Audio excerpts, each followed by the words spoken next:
Nous retrouvons sur la scène M. Fouché, vice-président de la communauté de communes de la Côte d'Albâtre, M. Gosselin, directeur du CIE 76, M. Collin, président de la communauté de communes de la Côte d'Albâtre, et Madame Sophie Ozouf, qui est la directrice de l'Office de tourisme du pays de Plateau de Caux-Maritime, et qui est aussi géographe, me semble-t-il, de formation.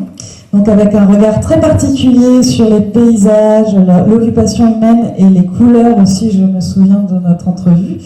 Et je vais laisser, pour que vous puissiez vous familiariser avec Madame Ozouf, je vais lui laisser présenter un petit peu sa vision du territoire et sa vision de l'avenir pendant 2-3 minutes. Bonjour à tous, donc je ne vais pas me répéter par rapport à l'intervention du CIE qui a la même vision touristique que ce que nous pouvons développer au niveau du pays Plateau de Caux-Maritime, donc qui est un territoire touristique composé de 109 communes et 5 communautés de communes, dont effectivement la Côte d'Albâtre. Car dans le cadre du développement touristique mené par les collectivités, nous essayons de développer, d'aménager, mais aussi de ménager un territoire qui a vraiment des spécificités très particulières. Alors on est commerçant, on est toujours meilleur que les autres, mais effectivement vous verrez dans les brochures qu'on pourra vous remettre, nous avons insisté depuis longtemps sur 4 éléments que nous avions à portée de main. Les lumières qui changent tous les jours. L'eau, qu'elle soit douce ou salée, elle a une importance fondamentale au niveau des paysages, mais aussi au niveau des usages. Le patrimoine polychrome, parce que c'est vrai que les Auvergnats, les murs en silex, ça leur fait un petit côté exotique, au même titre que les Bretons peuvent chercher du granit, ce n'est pas une pierre locale. Et donc du coup dans l'architecture ça se retrouve. Et puis aussi un élément important au niveau des savoir-faire locaux, qui est le lin. Alors c'est vrai que la Normandie est souvent associée à l'image des chaumières, des pommiers en fleurs, mais le lin était quelque chose de tellement évident que nous avons souhaité valoriser cette thématique, non pas pour augmenter les ventes, parce que nous n'arriverons pas à inverser la cause avec la Chine, mais pour aussi faire connaître aux gens les spécificités de notre région.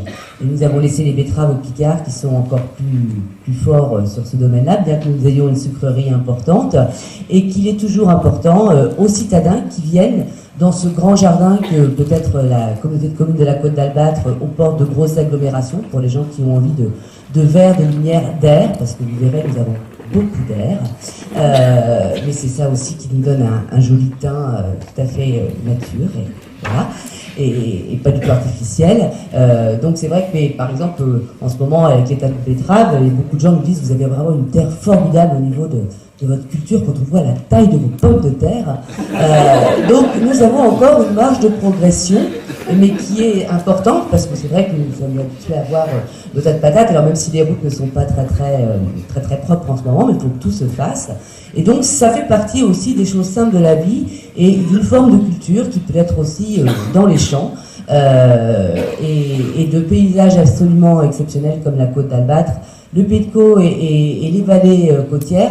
On a un petit coin de France particulièrement riche et attractif, et c'est sur ces aspects-là, aménager, maîtriser, faire quelque chose aussi de durable, qui soit accepté par la population, parce que sans elle et sans les acteurs locaux, on ne peut pas faire les choses.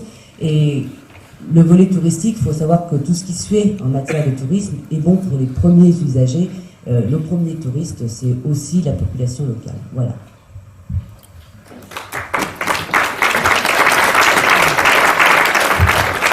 Merci beaucoup.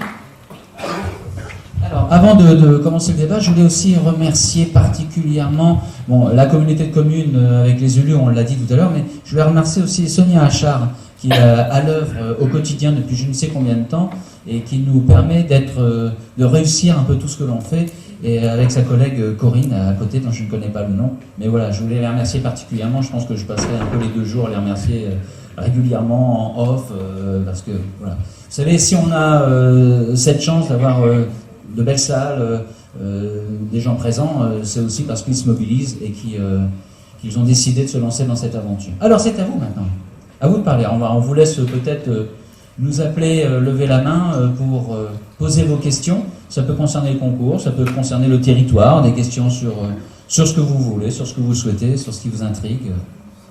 C'est à vous. Alors, j'ai décidé que c'est moi qui ai le micro parce que je dois perdre 2-3 kilos. Donc là, c'est bon. Merci. Bonjour.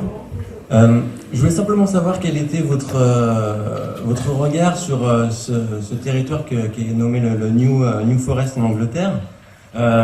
D'une part, les relations éventuelles que vous auriez avec ce secteur, et aussi ce que vous trouviez vous-même, d'un point de vue sensible, intéressant, comme thème d'inspiration de la façon des Anglais de gérer leur ruralité. Donc, c'est juste avec le micro de la scène. C'est pour ça que c'est hyper sportif.